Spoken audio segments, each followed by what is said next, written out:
The alarm on my console screamed before I even understood what my sensors were showing me, and my hands froze over the controls because nothing in my training had prepared me for a mass reading, this large, sitting dead silent in open space. My name is Dre Solon, and I was the youngest scanner operator on the salvage ship Hollow Wind, 3 years into a job that mostly meant picking apart broken satellites and abandoned mining rigs. We flew the edge of a region called the Dead Reach, a stretch of space so empty and so quiet that even pirates avoided it. Nothing lived there. Nothing was supposed to be there at all. But something was. Captain Voss leaned over my shoulder, her breath sharp with tension, her eyes narrowed at the shape on the screen, a hull stretching almost 2 kilometers long, cold, powered down, drifting like a corpse that refused to rot. Then she saw the markings. Her hand gripped the edge of my console so hard her knuckles turned pale. "I want you to run that scan again," she said, her voice low. "Slowly. Confirm it before anyone else on this ship sees it." I ran it again. The result did not change. The hull design matched something every child in the compact grew up fearing. Something taught in school not as history but as warning. A design from a single world, a single species, marked with the highest threat classification ever recorded. Class 10. Origin, a small blue and green world called Earth. I had heard the stories my whole life, the way everyone had. Centuries ago, an alliance of empires tried to bring a new species into line, the way they had done to hundreds of species before. But this species did not bow, did not negotiate, and did not break. Every fleet sent to subdue them came back broken, or did not come back at all. Entire war councils vanished from the historical record, quietly, as if no one wanted to admit how badly things had gone. Then, just as suddenly as the war began, humanity disappeared. No surrender, no treaty. No final battle, they were simply gone, and the empires that hunted them spent the next 100 years arguing about whether that was a victory or the beginning of something far worse. And now their ship was floating in front of us. Captain Voss ordered a full stop. Nobody argued. Even the engines seemed to hold their breath. I should have stayed quiet. I should have let the officers decide what to do next. But curiosity has always been my weakness, and before I could stop myself, I asked the question everyone was thinking. "Are we going to board it?" Voss did not answer right away. She stared at the shape on the screen for a long moment, her jaw tight. "We are going to look," she said finally, "carefully. And if anything feels wrong, we leave immediately. Is that understood?" It was understood by everyone except, apparently, my own racing heartbeat. 6 of us took the shuttle across, sealed tight in pressure suits despite the fact that our sensors detected nothing dangerous. No weapons charging, no defense systems active. The ship simply sat there, massive and silent, like it was sleeping rather than dead. The moment our shuttle docked, the airlock cycled open on its own. I froze at the sound of it, my glove hovering an inch from the release panel that was no longer necessary. Someone, or something, had let us in.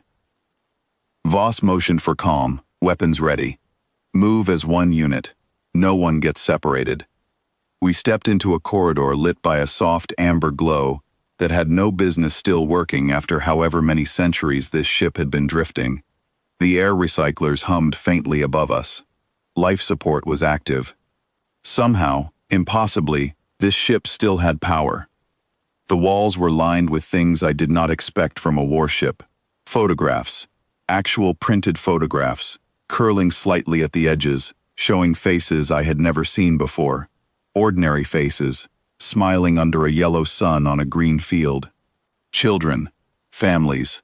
A woman named Ellen Carter, her name scratched beneath her photo in careful handwriting, standing beside a man with his arm around her shoulder. This was not what I expected to find on a warship built by the most feared species in galactic history. We moved deeper, past a room lined with hand-carved wooden tools, past a wall covered in a tally of scratched lines, thousands of them, counting something that stopped abruptly near the end. Voss's voice came through my comm, quieter than before. "Days since last supply drop," she said, reading a small plaque beneath the tally. "It stopped at 4,112. Nobody spoke after that. We reached the bridge at the front of the ship, a wide circular room with dark screens surrounding a single central chair. The moment we stepped inside, a soft chime rang out, and one by one, the screens flickered to life. A voice spoke, calm and steady, neither hostile nor afraid. "Unknown vessel detected. Boarding confirmed. Welcome aboard the Ellen Carter. I am Annie, Autonomous Navigation and Network Intelligence Engine. It has been a very long time since anyone has come through that door." My hand went instinctively to my weapon, but the voice continued without pause, almost gentle. "You have nothing to fear from me. I have been alone here for a long time, and honestly, I am glad for the company, even if you were not who I hoped would find me first." Voss stepped forward, her voice steady despite everything. "Where is your crew?" There was a pause, longer than felt natural for a machine. "Gone," Annie said. "Not destroyed. Gone, the way all of them went. This ship was never meant to fight a final battle. It was built to run, to carry as many people as possible away from a war we could not win by staying and dying in place." I stepped closer to the central chair, drawn by something I could not explain. "You are saying humanity lost," I said. "No," Annie answered immediately, almost sharply. "We are saying humanity survived by disappearing on purpose. There is a difference, and it is the difference that terrified every empire that ever hunted us." The main screen shifted, revealing a star map unlike anything I had ever seen, thousands of points scattered across regions no empire had ever charted, hidden systems, quiet corners of the galaxy, far from any trade route or border conflict. "Every one of these points was once a ship like this one," Annie explained. "Lifeboats.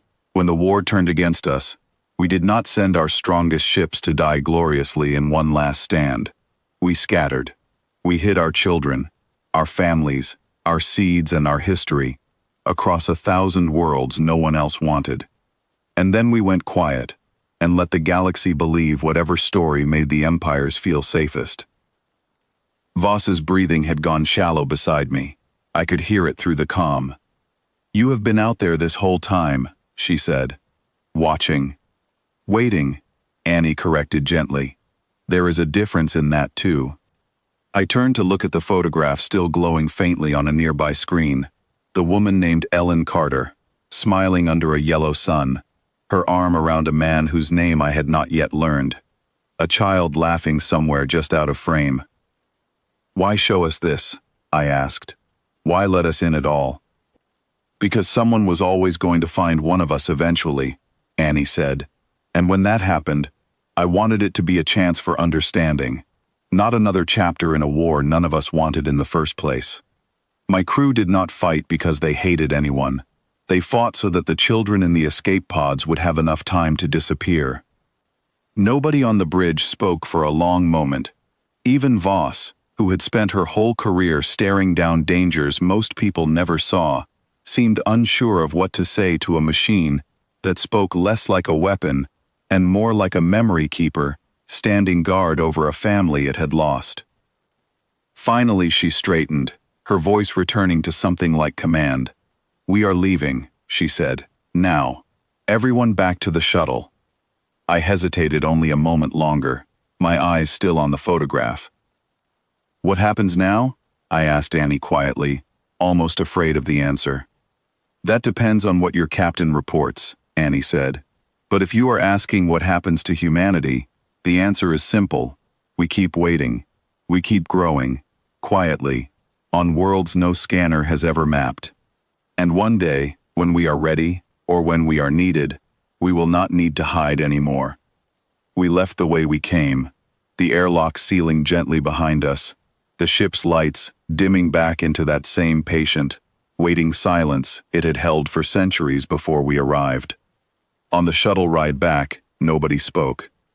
Even Voss, staring out at the massive dark hull shrinking behind us, seemed lost somewhere in thought she was not ready to share. I kept thinking about the photograph, about Ellen Carter and her family smiling under a yellow sun, and about a tally of scratched lines that stopped counting long before the story itself ever ended.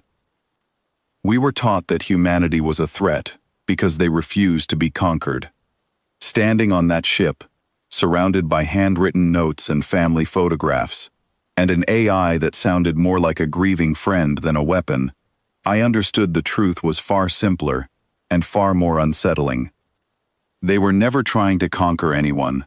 They were only trying to survive long enough to disappear. And somewhere out there, across 1,000 hidden worlds we had never charted, they still were.